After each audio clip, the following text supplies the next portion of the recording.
Happy Valentine's Day once again, and thank you so much for being with us on Good Morning Uganda. Now, whether you get a gift or you don't get a gift, one thing that remains is love. And there are many forms of expressing love, even it's not only about gifting someone. And however small the gift is, take it in good faith, because a gift remains a gift. We're at this very time where we look at issues of national concern, and I'm not doing this alone. I'm with my colleague, Felix Nkunda.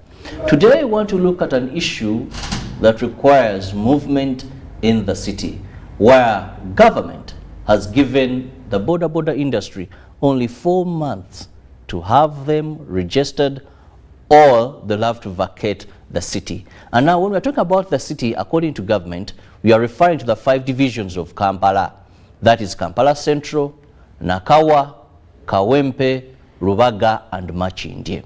In the CBD, that is the Central Business District of Kampala, there will be no border stage. That will mean there are operations that have been used to stopping a border, going to any stage, will therefore be no more. And I just want to read a brief statement from that is the KCCA website. That is information that they issued out, that is just last week. Government has started the process of registering border riders in the city and ensuring each has a specific stage where they operate from. And failure to adhere to this, they face evictions from Kampala. State Minister for Kampala, Kabuye Chofatogabye, said on Friday that an interministerial committee has been set up comprising of Ministry of Works and Transport, Ministry of Security, Ministry of Local Government, police, and representatives from the Border Association, and they agreed that in order to bring sanity to the city, there is need to register all border riders. The meeting resolved that KCCA gazettes border stages within Kampala, and the leadership of these stages should be formalized and known. Any stage that shall not be gazetted will be illegal, according to the minister. Felix, we've seen for the last 5 or 6 years efforts aimed at ensuring there is order in this industry have almost failed. If you move around Kampala, we even have signposts where it clearly indicates that this is a border no-go zone, or a border free zone. I've never seen them. Oh, just go along Ginger Road, around that is as you approach the roundabout, you're going to see a sign, then there is a sign of a border, and there is an X, meaning you do not enter this. Around Mulago, so they're already demarcated areas, and this was supposed to have kicked off as early as November 2019. So this seems every time there are attempts, but let's first look at the relevancy of this industry that employs over 28,000 people just within the 5 divisions of Kampala. First and foremost, Robert, the border industry is not a standalone, as people have termed it to be. It is one of those sectors that is under the infrastructure and, of course, transport sector, if you want to call it as a whole. But something unique about it, as you want to talk about employment, the border industry, or by far the transport industry, has been not qualified to be formal because of the kind of people it employs. By far, out of 100 people in this business, 99, maybe 90% of them are what would call illiterate.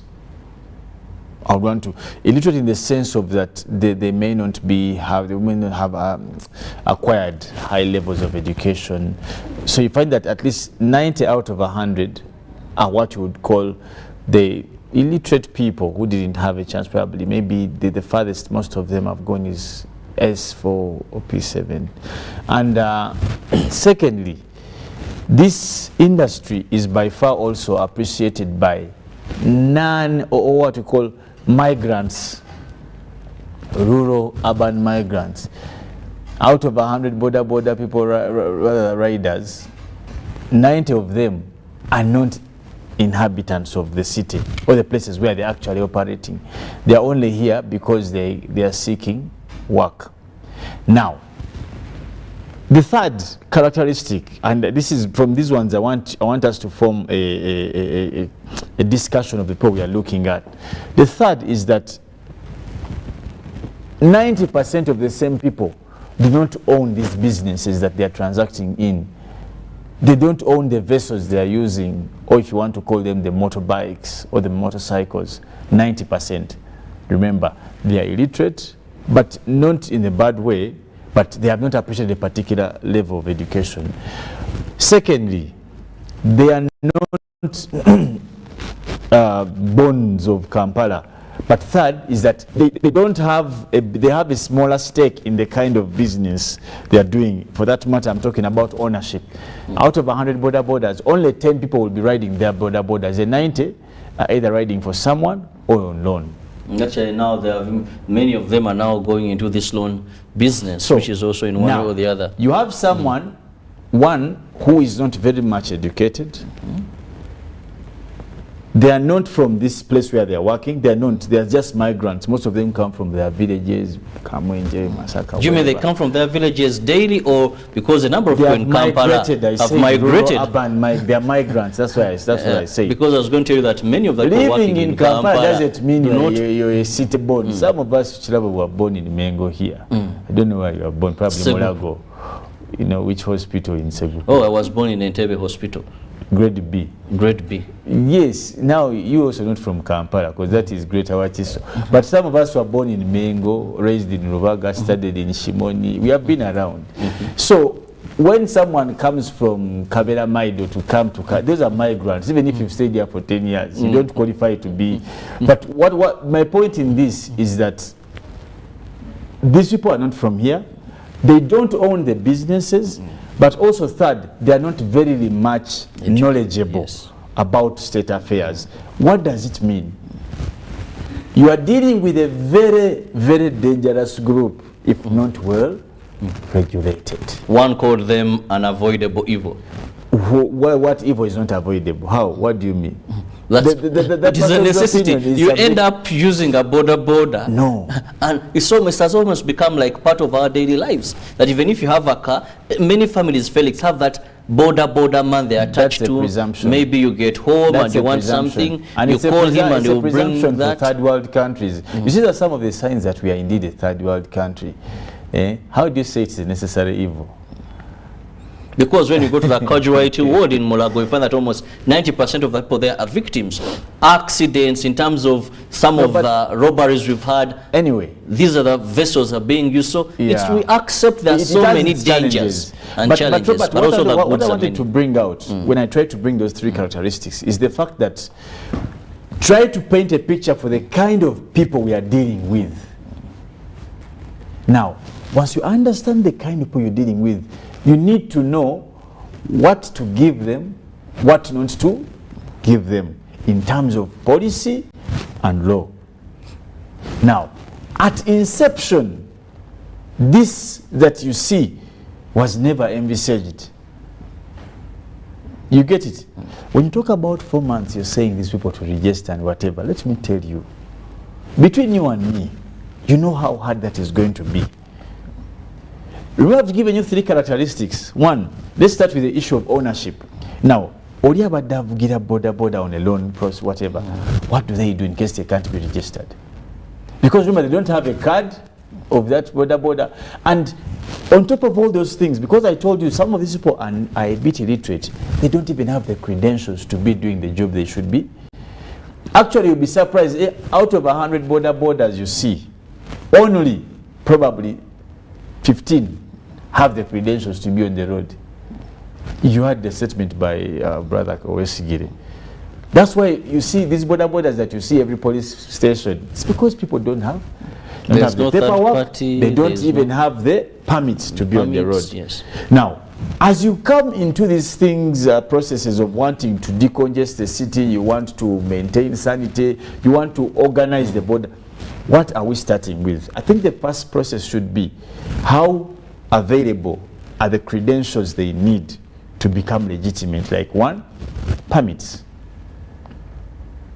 Permits. How available is that process? Secondly, ownership. Now, all, apart from the permit issue, all these are in private people's hands. That means government has no control. But remember, I'm telling you, the people who migrated from wherever they came from to Kampala, now you're cutting off their availability to work and all these things. Their livelihood. What happens? One of the causes of criminality in every urban cities, and not only in Kampala, is the lack of employment. That's why modernities must create employment. However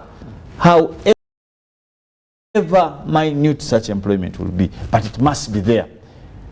Now, when you go to countries like cities like Sao Paulo in the Brazil's very big population, people are, there's a lot of farming, plantation. People are taken to plantations in the morning, and there's a government policies, and in the evening they are brought back.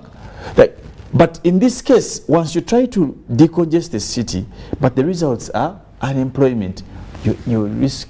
You could not be solving a problem. Same thing that happened to the vendors. If you've noticed, criminality has increased in the city. But Felix, you're the same person who told me that, well, as government talks about the issue of vendors, just dictate who brought them. They'll find an alternative way of survival. That's very true. But why do you...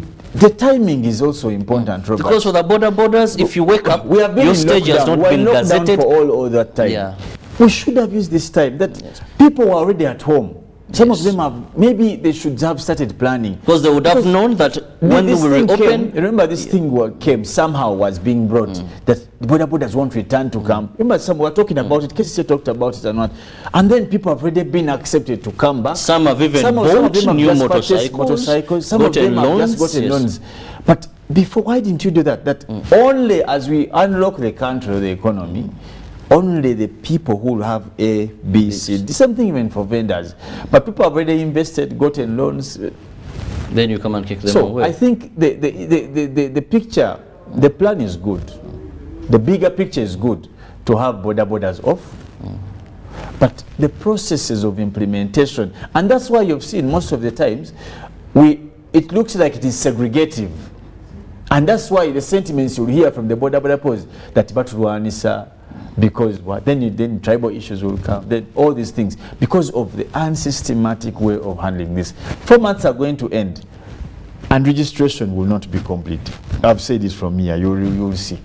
Felix, let's look at the other area, which is conflict of interest. One of the things we've seen with the number of ministers that have tried to handle the border issue in this country has always been conflict of interest. There was a time under Jennifer Musia as executive director of KCCA, she said, whatever it takes, I'll ensure I restore sanity and streamline the border industry. By then, they had a patron called, that is Abdallah Chitata. Whereas enforcement was this side, it all became a havoc. We saw bloodshed, we saw fights, and the registration exercise did not take place. Now we know, like you've rightly said, that many of these border people actually are working for other people. You will be shocked to find an individual in this city owning about 500, 8,000 motorcycles, having these loan schemes. And this is one of the areas that have always dragged back government initiatives. Let me tell you, Robert, in countries where state policies are interdicted because of personal interests, that is a threat to state. You get it. In fact, I have heard in this country many a times, you hear because of Chirimu, they call them Abanene or something like Chirimu that. Abanene.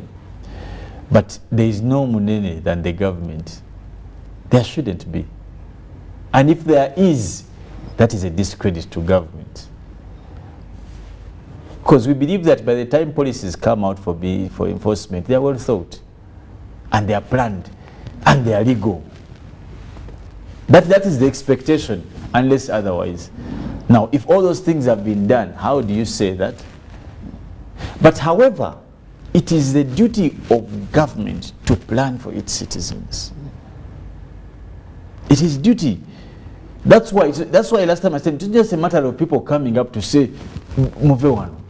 No, you must plan.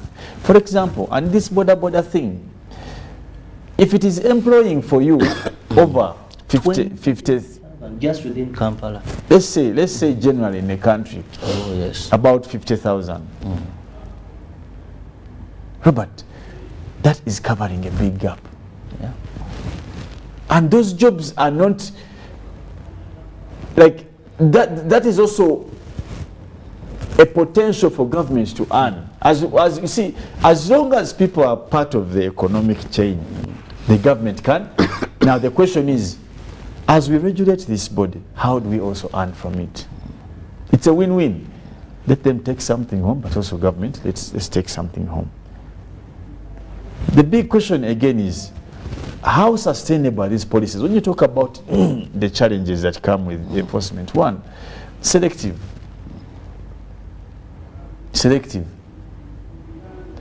Involvement. Because for you to have these procedures sustainable, you must involve the stakeholders. Who are the major stakeholders here? The people who give the loans, the riders, Minister of Transport, you have probably security as well, or even Kampala. But that would mean, between you and me, you've seen how enforcement for vendors was. Those who have money were not. You know the corruption in power. How able have these institutions prepared to have this process? What is the role of these institutions in the before they are going to chase them off the roads? What is the role of these institutions? Who is in charge? Who do you question? Is this being left to various divisions, or it is at the center? Now, all these questions must be answered for you to avoid that challenge that you're saying. Because Kirabo, chairman of maybe Rubago where, will do his part, and then someone will say, don't touch those ones, therefore. So, how do we harmonize? But for all of us to benefit, not for just government. As government seeks to enforce, as I've always told you, laws, policies, ordinances cannot be made in isolation of the beneficiaries. In as much as you want a good, clean city, it is still for people. You're not going to say you want to chase out the Kirabos who have borders and you bring goats. The cities are for the welfare of the people. Felix, let's look at the plan by KCCA on how this is going to be. One, we have what we refer to as the CBD, the Central Business District. This is a no-go area for borders, and you're expected, we shall have taxis, and we shall have bicycles. You can use your bicycle in these particular areas, or buses, and the best is to walk. Now, if you're dropped at around Ginger Road roundabout, before the Wampo Avenue Felix, and you're coming to UBC, that means you'll have to walk, ride a bicycle, or maybe there would be buses that ply that route. But you're dropped. Now you said that you have kept your bicycle there for every morning. Well, these are some of the suggestions they are putting, that you have to see. Is KCCA going to provide the bicycles? And buses are going to be put. Not until you have the buses, then we can't have that discussion. Until we have the buses, that's a null and void discussion. Do you remember for the taxis when we had a route chart? Well, for the first, I think, 1 month, this thing was working. Show your route chart, that taxis are impounded. Today, I don't know what happened with issues of route chart. And this is where we are. But also, Felix, when we talk about these borders, gazetting stages, some are going to be left out. They're being told, then you extend further. Don't you think this in one way? Because according to the vision bearers of such, they're saying it's going to extend development to other areas, because all are not going to be absorbed within the required spaces. So they'll be told to go and work in other areas, where one believes that even these may be already borders. Do you believe in that thought that this is going to extend development, extend do you buy into that? That even the vendors that were sent away from Kampala, maybe now they're starting to occupy other areas, and in one or the other, extending development. When rate is hiked in the city, people are leaving the CBD, and then they are going to the outskirts of the city. So in one way, you're decongesting by promoting development as well. That must be planned. It can't be as a result of enforcement. It must be planned. I think whoever boasts about that is clearly myopic, tainted, both in thought and sight. When you say that you chased Nkundas who are border riders from Kampala. That is the way of developing other places. That's very myopic. Because development is planned. It is not an incident. I went to hospital, so the hospital people benefited. That's the development. Really. You must plan that, okay, in Kampala, how many border people do they need? Have they given us a number? Now that's a problem. So registration, what is the ceiling and what is the floor? What is the minimum we can start with and what's the maximum? Now we are looking at planned things. Because previously that demarcated about 5,085 stages, and they are said each stage could accommodate about 50 people. But now they're saying even that, I think we have to revise it. There are either very few. But if you're still revising, then why are you disturbing people? First revise, then bring your things. But for me, what I mean to say, you see, development, Robert, is not accidental. It is planned. That for this year, we expect, if we have 4,000 border riders in Kampala, we shall collect this amount of money from them. We expect that we'll be getting this money to put in this sector. Now, what we need from them, we'll be able to take, like the president has always said, to put devices in the number plates. We can track them like this in case of security matters. What is the plan? I think the idea is super. Is it implementable as we went? That's another challenge. How implementable is this particular one? But on top of all that, do not ever forget, as policy makers, never forget that the policies you make are for the people. And later on, everyone, even the ED of KCC, at whatever top level, minister, whoever, the right you share to be in this city, so does the poorest person. You may think is useless, share the same right. Now that's the use of us planning. Categorically, that let us not put policies that seem like we are fighting a particular group of people. Like, because up till today, it looks like the haves are fighting the have-nots. You get it? Now, why does it look like that? Because of the absence of proper planning. When you say you don't want borders here, what is the plan? Why did you let them come? You are having buses. The borders go. We are bringing buses that will be helping people in these areas where borders are. The Uganda have a saying, Robert. Akasanki, kakulema. Obaganganga. Well, let me end it at that. Well said, Felix. But we pray and hope that we shall have an orderly city where everyone enjoys the fresh air and, of course, enjoys movement in this city. Well, we'll return and we shall be looking at some of the interesting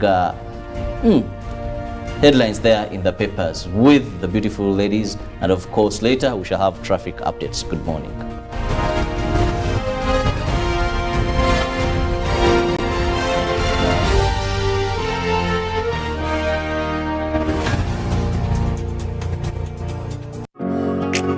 It's no secret that ICT makes learning easy. The strides made in our field could not be possible without it.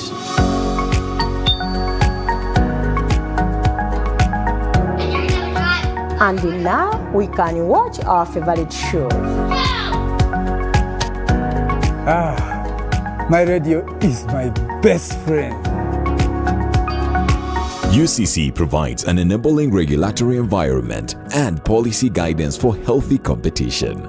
We also facilitate ease of doing business in the communications sector through licensing, standardization, spectrum management, tariff regulation, rural communication development, and consumer empowerment. An informed consumer is an empowered consumer. UCC supports local content and innovations. Driving the development of a robust communication sector in Uganda is Uganda Communications Commission. Stop Start your day bright and early with good morning bundles from Airtel. That's right. Enjoy brighter days with 2 GB at 5,000 shillings, valid for 24 hours. Join that morning agent meeting. Close that online business deal. Catch up with loved ones. Do it all with the most affordable data bundles. Dial *175# to buy good morning bundles from 12 a.m. to 11:59 a.m. and enjoy 2 GB, valid for 24 hours from time of purchase. Good morning bundles for the best day ahead with Airtel, the smartphone network. Our Ugandan story isn't a new one. It's not about where we come from. It's about what can be accomplished when we're working, living, and growing together. It's about speaking the same language, the language of progress. We're Ugandans building Uganda with Ugandans, skilling Ugandans and developing competencies required in the oil and gas Ugandan businesses to achieve greatness. Here to build us at the end of the day. We're truly Ugandan.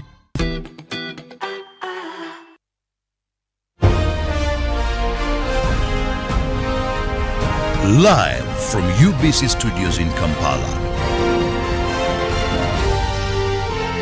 This is Good Morning Uganda.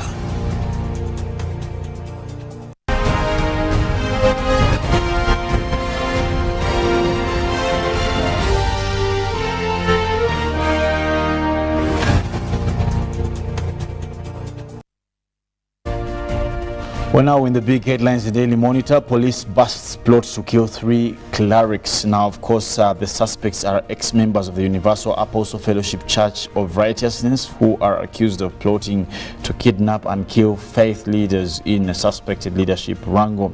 Now, the Congo curse and return to the jungles. Why Lokodo Parliament did pay tribute to him, and US dares Russia on Ukraine. But also in the big photo here, Museveni counterparts discuss regional peace. Now we see in photos here His Excellency the President of Uganda, and of course we see that is President Felix Tshisekedi, that is Forez Esozima of the Republic of Togo, and then Isosu Nguso, the Republic of Congo, after a mini summit. Now still in the papers, of course, Chevening alumni skills refugee on law and gender. Now police deny arresting Congo. This journal that was in Today in History. Now, of course, also 7 shot dead on Valentine's Day. This morning, we look at inside Bamgemerire land probe report and the recommendations that the probe team made, and looking at also regional peace and security summits, and also in the paper section how Ntare teacher changed lives, also looking at how government teachers hire mercenaries, and also when we get to the Iyala seats, who will take the Iyala seats. The second page, be certain to also find out what jobs are available in the oil and gas sector in the country right now. And much as most of us have really forgotten about COVID, there is a COVID tracker for you to actually know how many cases, deaths and recoveries. So make sure you do grab yourself a copy of the New Vision today to get all these statistics. And also looking at Today in History, Rafiki Hariri. You don't know who that person is, you want to find out? Well, get yourself the New Vision to get more about this gentleman. Now in sports, the Daily Monitor, Lugogo serves off African badminton, and Mendy wins 2 titles in a week. But also Cherube, that is Chebures and Chelengat toast to cross-country glory, and Musinguzi hits century with victory over Rhinos. And in the New Vision Sports, Ole dilemma questions are being posed. Will Stadium's second phase come to reality? And also Raheem Sterling says, I am quietly confident. About what? Well, get yourself the paper. And there is also your weekly guide, and also looking at Nambole's second phase is a far-fetched dream. Now in the Daily Nation there, where we'll be looking at Government Bill 6 to have new civil registration numbers used during election. Now pause, IEBC rejects that is a Huduma number.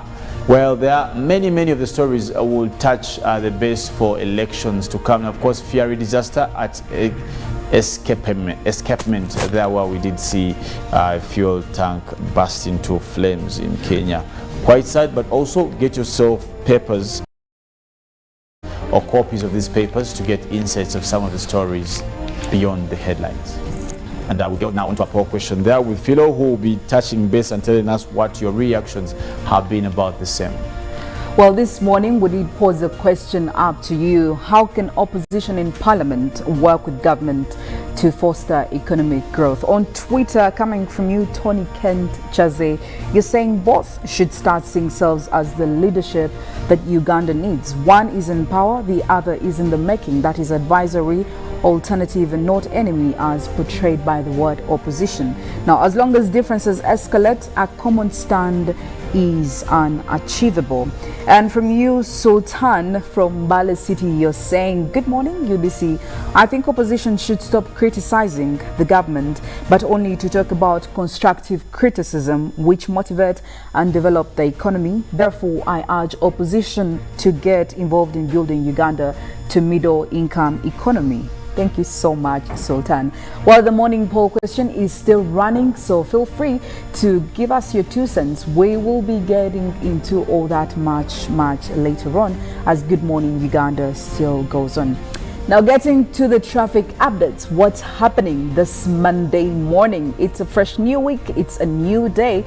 You know what that means. Everybody is trying to rush into town and see what they can do for themselves. Now, if that clearly means there is a whole lot of chaos that is expected on most of the Ugandan roads that especially lead into the city center. Usually leaving the city center is not that problematic, but the issue comes in when you are entering the city center. This morning, I'm focusing on areas of Komamboga, Kawempe Division, Naguru, Chisasi, Bahai area, and Tinda. All these areas this morning is for you, and as you can see, it's not exactly the very best. It's not just a walkthrough. There are certain hiccups you should be expecting. There are certain areas that are heavily with heavy traffic. There are also some areas where the traffic is actually building, so you need to be very careful. However, if you're leaving Komamboga and you're heading into the city center, probably using Waligo Road, as you can see, there are some red spots, really red spots that clearly show you the traffic right here is something that you don't want to take for granted, because it's going to actually halt you, it's going to stop you from accessing the city center in time. But also we do have areas that have orange spots. As you can see, it tells you the traffic buildup is, and they come after each other. As you can see, there is a traffic heavy area here, but then when you have progressed from there, you still get into the part of the road where the traffic is building up. So it's not going to be a walk through the park for you. You may want to use other alternative routes if you have any, and if you're coming from Komamboga. But as you go ahead, you could actually use Bahai Road to access Kisasi roundabout, where you see the green and orange spots, which tell you that the traffic is building there in some spots, and it's actually anticipated that it is going to intensify as the hours go by, because it's just 7:38, but you can want to think what will happen at 8, what will happen at 8:30. So if you can use this road right now, maybe it's the best option. You don't have to wait for it to get more intense than this. Now, when you get through Bahai Road, you'll find yourself around Kisasi roundabout. Now, Kisasi roundabout is actually crazy. As you can see, the deeply hot red spots, meaning that there are very many motorists here. Could be border borders, it could be taxis, it could be private cars. All these, you need to put them into consideration while you're using this route. Now, Nkunda this morning is also, it's actually a little bit passable. As I can see, very many green lines, meaning that it would be the ideal option for you to use right now if you're getting to the city center. But also we have several other routes you could use as opposed to getting to the Nkunda Kisasi Road. We do have Chimera Road there, we do have Semawata Road, we have the Kamasha Road, we also do have Kalema Road. As you can see, we have Mutesa 2 Road, and all these roads are good alternatives, plan Bs. Like I always tell you, every single morning before you get onto the road, you need to think ahead. What if the main route that I use is heavily intensified with traffic? What do? Must I stick in there? or probably use other roads. It's very important for you to have shortcuts because they actually make your life much easier, although sometimes they are also heavily packed with cars and other motors because you're not the only one who knows them. But yes, it's just important. It's also as a way of being very prepared for a Monday morning like that. Now you can also use Magambo Road to get to Nkunda Road, as you can see, but Magambo Road is it has some red spots, it also has some orange spots, as you can see, but it also has a green line, which shows you that maybe you could be a little bit patient. And always, like we tell you, you need to be a little bit patient on these roads. Sometimes you don't have alternatives, so you need to be patient. I feel like most Kampala roads are a test to your patience. The moment you run out of it, you become chaotic and you project the chaos on all other road users. And also you need to be very careful and alert, knowing that you're not the only road user on the road, because everybody right now is rushing. People are trying to get their children to school in time. People are trying to access their workplaces. So it's not viable for you to be very selfish on the road. Now you could go all the way till Nkunda Road until you access Naguru Road. Now Naguru is it's a little bit heavy. It's very heavy, and usually on Monday mornings, actually most mornings, very many road users decide to take this route. As you can see, this whole red line, the traffic is bad. I will tell you that. There's some orange spots where it shows you that even when you progress from the heavily intense spots with traffic, you'll still get into areas where it's just developing. So it's basically jumping from the from the frying pan to the fire. So there is also Nkunda Road there. If you're very daring, you could use it, but also it is very intense with the traffic. But eventually when you do that, you will get to the green lines where it's a little bit passable, and you will eventually find yourself into Nakawa division. Now Nakawa division, still the roads are actually a bit passable. As you can see, Katalima Road is okay, and also looking at Nagulu Avenue, although there are some heavily intensified spots with traffic. As you can see, there is one that is red and then there is one that is darker. Now you need to note that wherever you see the darker spot, it's a no-go zone. Probably if you have an alternative, you should always go for that.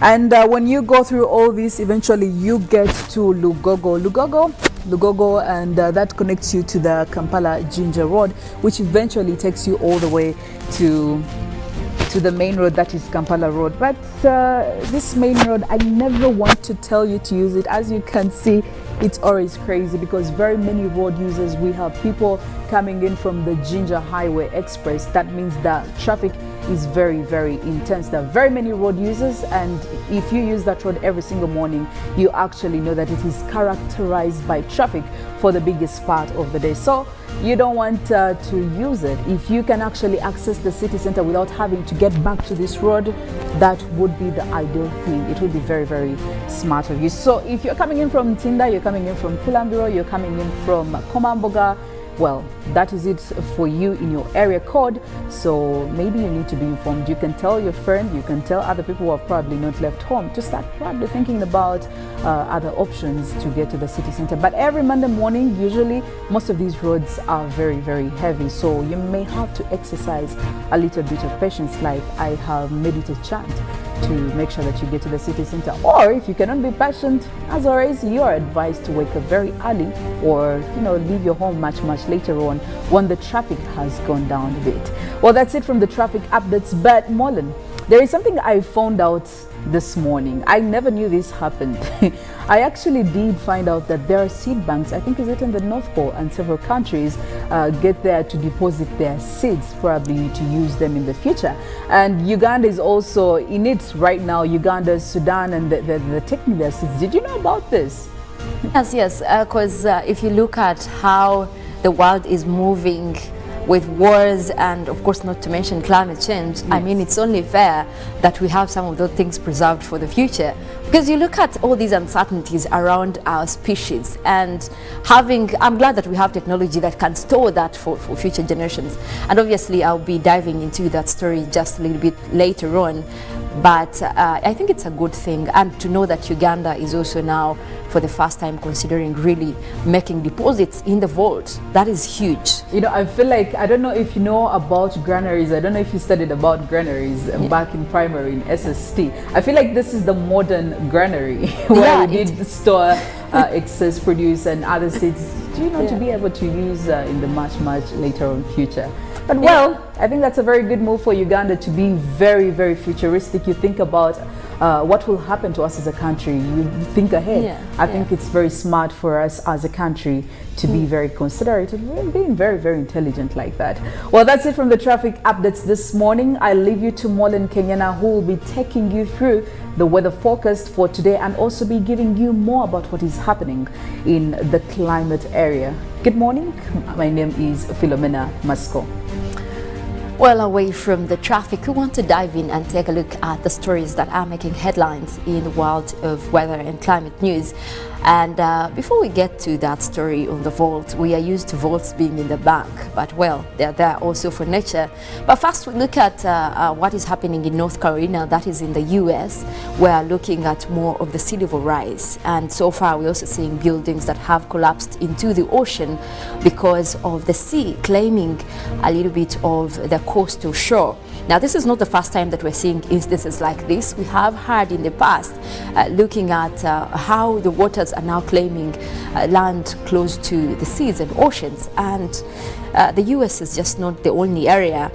Just last year, we did see Lake Victoria also coming up. That was 2020 actually, when we see water levels rising across Lake Victoria, and most of our beaches were also actually taken off, and water did go through even for the hotels that were close to Lake Victoria.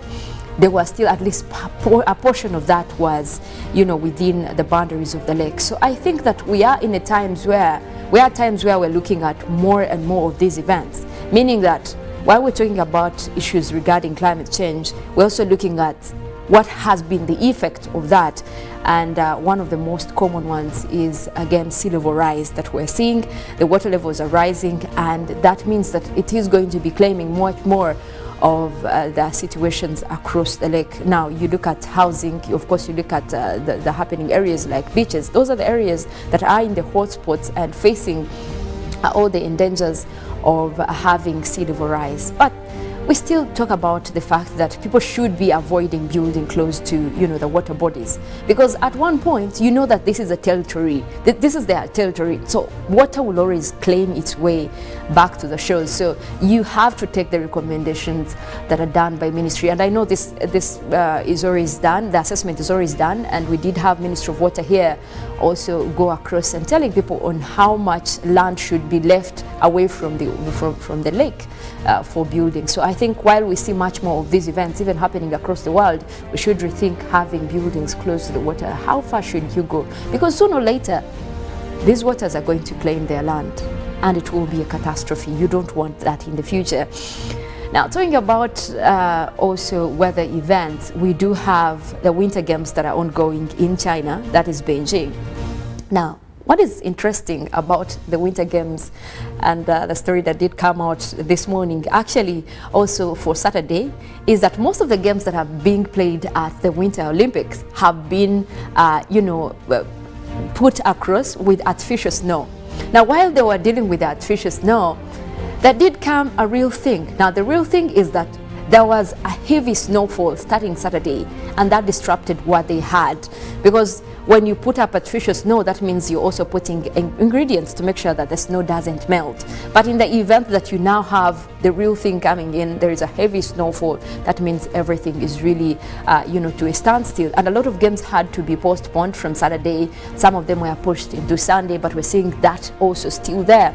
So Chinese administration, the meteorological administration, did issue a warning yesterday on the likelihood of more heavy snowfall across the area, and this is most likely to affect most of the Winter Games that did start off.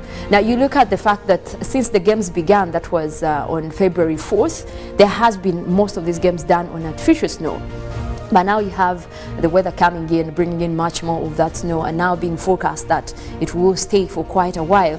So now what the organizers are actually considering is moving into getting more ingredients to make sure that the snow is melting, because that might actually push further the games. Because now if you have to melt the one that is there, that means when that when that season is gone, a few days when the snow clears, you have to get in more artificial snow and then make sure you're again stabilizing it with agents that will make sure it doesn't melt. So that is how far weather is interrupting with the winter games. That is right there in Beijing. Now the picture there is showcasing some of the people that were trying to clear off and make sure that for them they continue with the winter games even outside the Winter Olympics. Very interesting story right there. While you think you can do all these artificial things, nature comes in and gives you the real thing. It now becomes a problem. But the wish was, at least if we had had the snow at the beginning of the Winter Olympics, we wouldn't have need to actually have the artificial snow.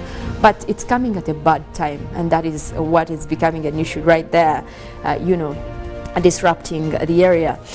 But again, you also look at the cold areas in the world, and one of them is the Arctic Circle. Now the Arctic is where we have housed the Global Seed Vault. Now this is the Svalbard Global Seed Vault that is between the mainland Norway and the North Pole. Now what happens in this seed vault is that a lot of countries have made deposits of their seeds, that is to preserve it for the future. Now why are they preserving these seedlings?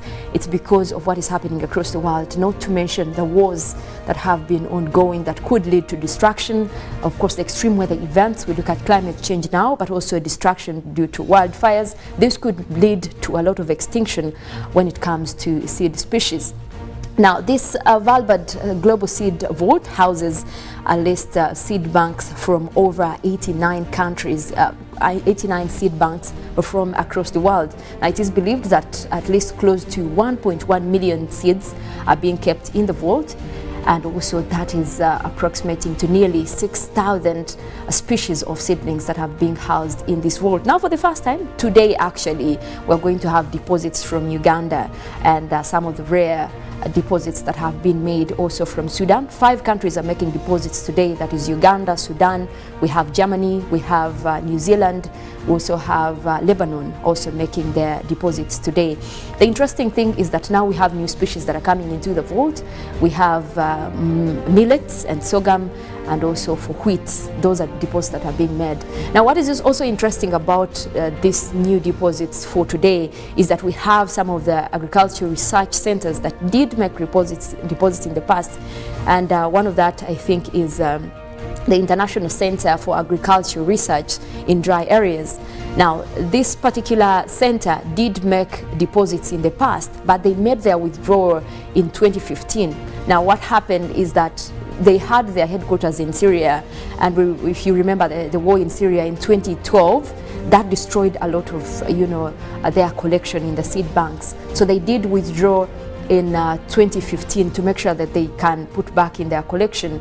But now we're also seeing them today making that deposit after they have made a collection, which means actually this is working. It's a good insurance, because if you see the such a center that made a withdrawal, made a collection, and now they're bringing back into the seed bank, that means that there's a lot of insurance. And I'm happy that we're also joining that number of 89 so far, making seed banks in the vault to make sure that we preserve this for the future. This is something interesting, and if you look at the picture there, that is press trying to capture the moment of how this is going to be done even today, as they're launching much more of the new species being put in the vault.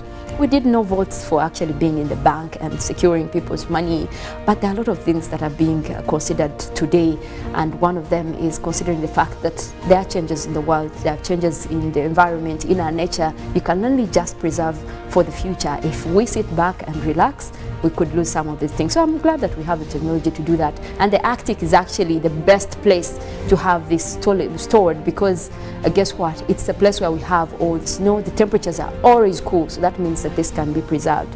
Also, this is usually opened a few times in a year, and only when it's necessary, because they don't want to interrupt the temperatures that are in there in the vault, to make sure that the seeds that we actually deposit there can keep safe.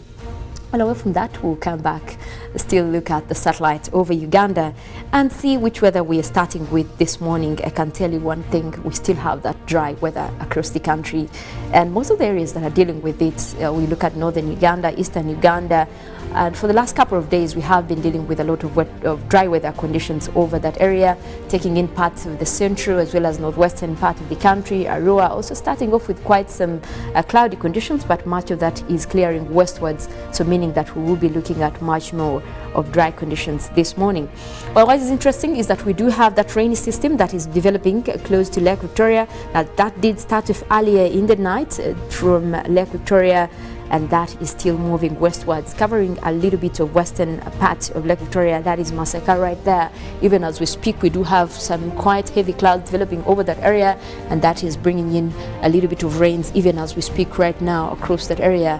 And that system is likely to continue throughout the morning, so do expect more rains coming your way across parts of Zimbabwe, Rengo, Mastiko already having some of those, and that will most likely clear off later in the afternoon. But for now, you can expect that system to really get into your morning. Now, it looks like we also have those cloudy conditions towards Kampala, but for now it's just cloudy conditions. That system seems to be heading westwards, so only a few areas towards the central part of Lake Victoria might be receiving a little bit of rains, but that will not be continuing into the upper side of central Lake Victoria. So much more of those rains, if they are to develop, will be much later on in the day and over a few areas. So at least you can expect much of the day across Kampala to be having intervals of sunny and cloudy conditions. Now you look at the eastern parts of Lake Victoria, across Tororo, Jinja, that area across Kamuli as well, is still waking up to sunny skies, and looks like we might maintain that for the rest of the morning. Southwestern Uganda, where we have Mbarara, you also look at Kabale Highlands. That area is right now experiencing much more cloudy conditions for the morning, but we're also forecasting a little bit of light rains over that area. Now most likely also parts of Midwestern Uganda might be dealing with quite some rainy conditions this morning, but much of that will be clearing later as the day continues. Now, one area that will continue with sunny conditions, we're looking at northern part of the country, Gulu, Padel. Also look at the eastern, across the Karamoja region, Moroto. You look at Mbale, that area across Mount Elgon Highland. Most likely we will continue with those dry conditions even for the entire morning. You look into central Uganda, also as you head towards midwestern Uganda, Hoima, Masindi, Fort Porter, Ntoroko, you can expect to have at least sunny intervals for this morning. But also we're forecasting much more of those rains coming through for parts of western Uganda. So while you enjoy the cool and intervals of sunny cloudy conditions for this morning, do look out for much more of those rains that are likely to happen in the afternoon, but mostly for the southern sector, the northern part of the country. Unfortunately, or fortunately, it depends whether you want the rains or not, it will be continuing with sunny conditions. Well, that is it in terms of the weather that we're experiencing across the country, but it looks like we're having at least still a general reduction in wet weather conditions, but we're hopeful because February is almost coming to an end. That means we are likely to also have our own set for the March to May rains that will be coming through. And I know they're much anticipated. Farmers are eagerly waiting to have those rains come through and, you know, we start planting and also look at how the season will be performing. But well, we'll be here to give you updates, and of course when the seasonal forecast also comes through, I will be taking you through much more of which regions will be starting off with the rains, what advisory, what crops can you start with, is it long term or short term, depending on the rains that are expected over your area, so you can count on that. So please do keep around. We do have Good Morning Uganda agenda coming up. Robert will be here to take you through that, and also later Ruben will be taking you through the world of sports, but also after sports we do have Good Morning Uganda Extra coming in from Jagenda Semakula, who will be here to take you through that as well. Do follow us on our social media platform, that is UBC TV Uganda, and also we are streaming live on YouTube, that is UBC Television Uganda. My name is Mollen, Kenyena. I want to wish you a wonderful morning.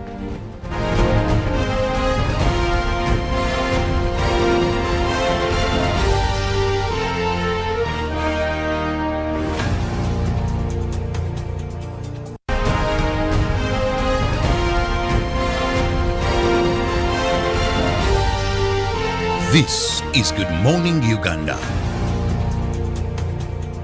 Pick of the day on UBC, brought to you by Tulantende ku program obulamu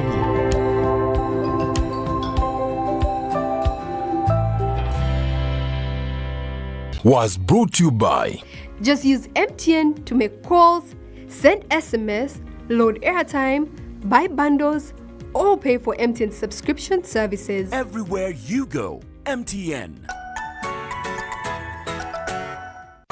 Your MBs are now bigger MBs only on MTN. When you load a daily bundle of 250 shillings, you no longer get 15 MBs, you get 25 MBs. For 500 shillings, you no longer get 40 MBs, you get 65 MBs. For 1000 shillings, it's no longer 100 MBs, it's 165 MBs. Dial star 150 star 10 hash or use the My MTN app to load bigger daily bundles only on MTN.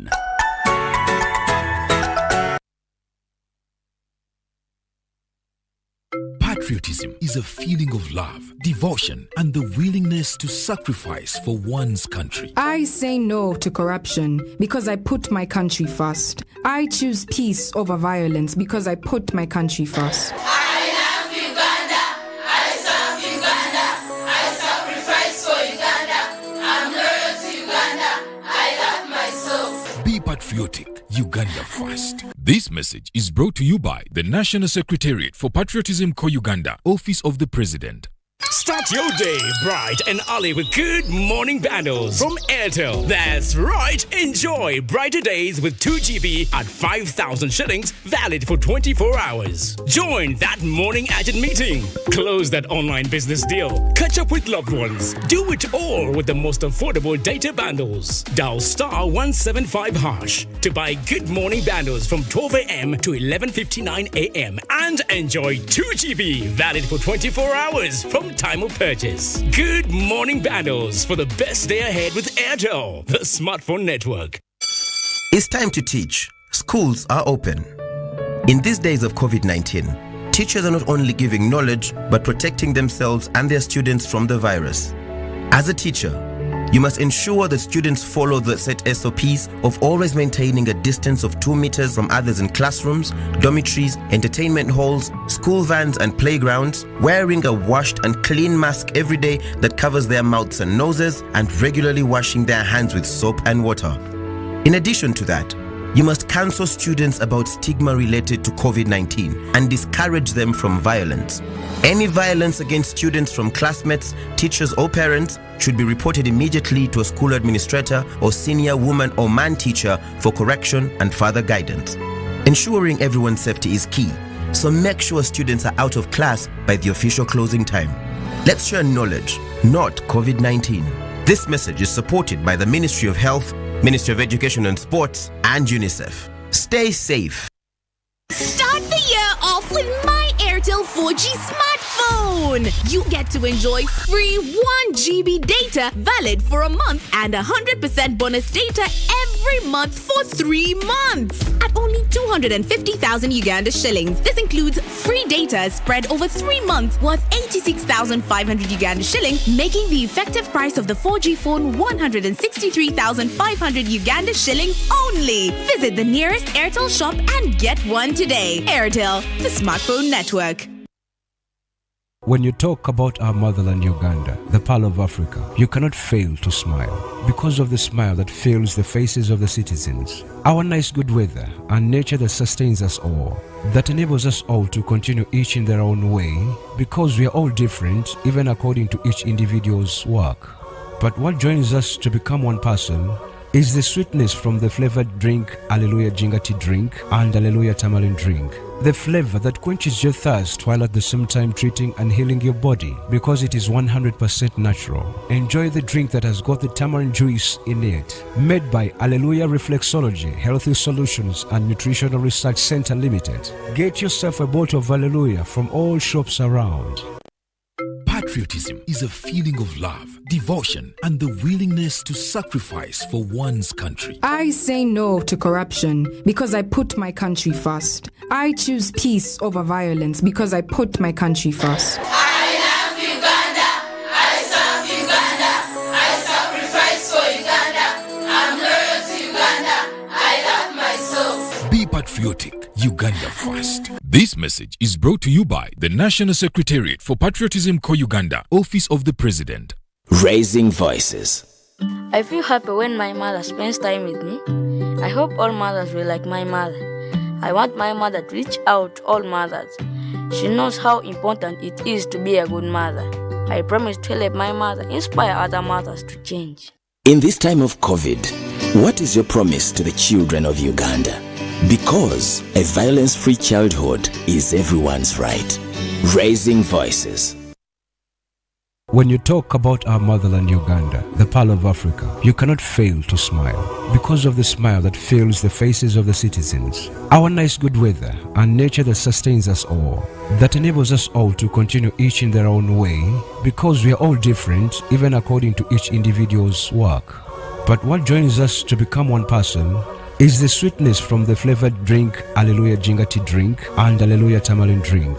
The flavor that quenches your thirst while at the same time treating and healing your body because it is 100% natural. Enjoy the drink that has got the tamarind juice in it. Made by Alleluia Reflexology, Healthy Solutions and Nutritional Research Center Limited. Get yourself a bottle of Alleluia from all shops around.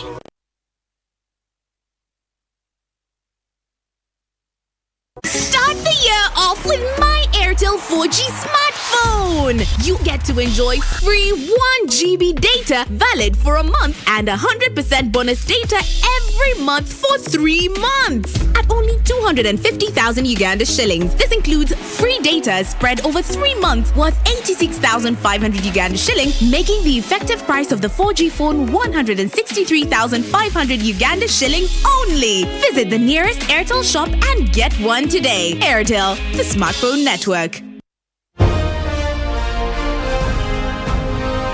Live from Now Avenue in UBC Studios.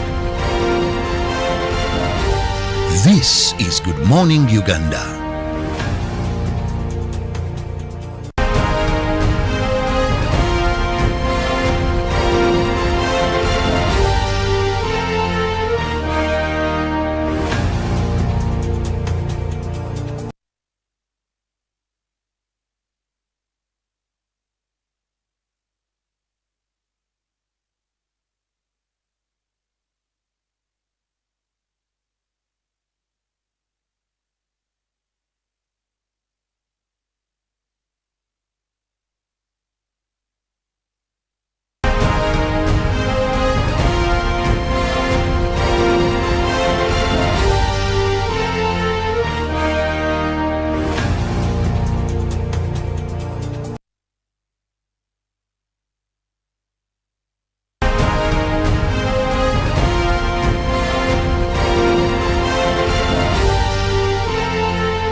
Pick of the day on UBC, brought to you by Tulantende ku program Obulamu.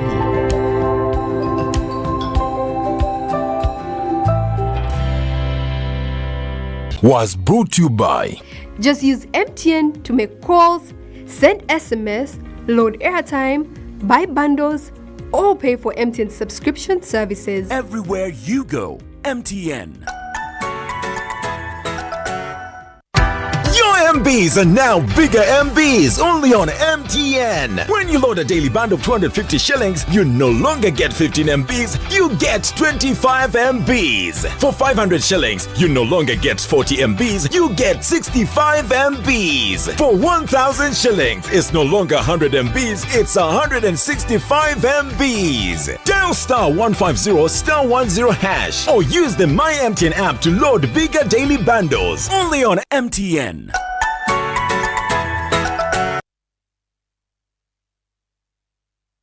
Our Ugandan story isn't a new one. It's not about where we come from. It's about what can be accomplished when we're working, living, and growing together. It's about speaking the same language, the language of progress. We're Ugandans building Uganda with Ugandans, skilling Ugandans and developing competencies required in the oil and gas sector, partnering with Ugandan businesses to achieve greatness. We're here to build because at the end of the day, we're truly Ugandan. It's no secret that ICT makes learning easy. The strides made in our field couldn't be possible without it.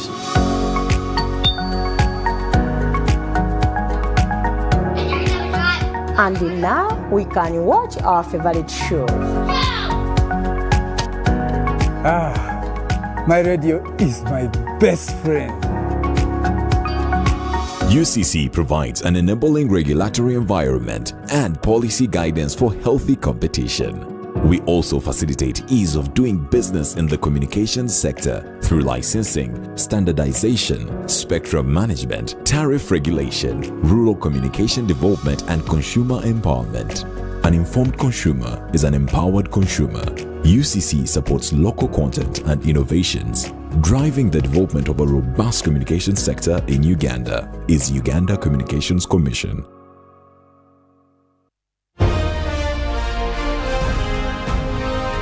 Live from Now Avenue in UBC Studios.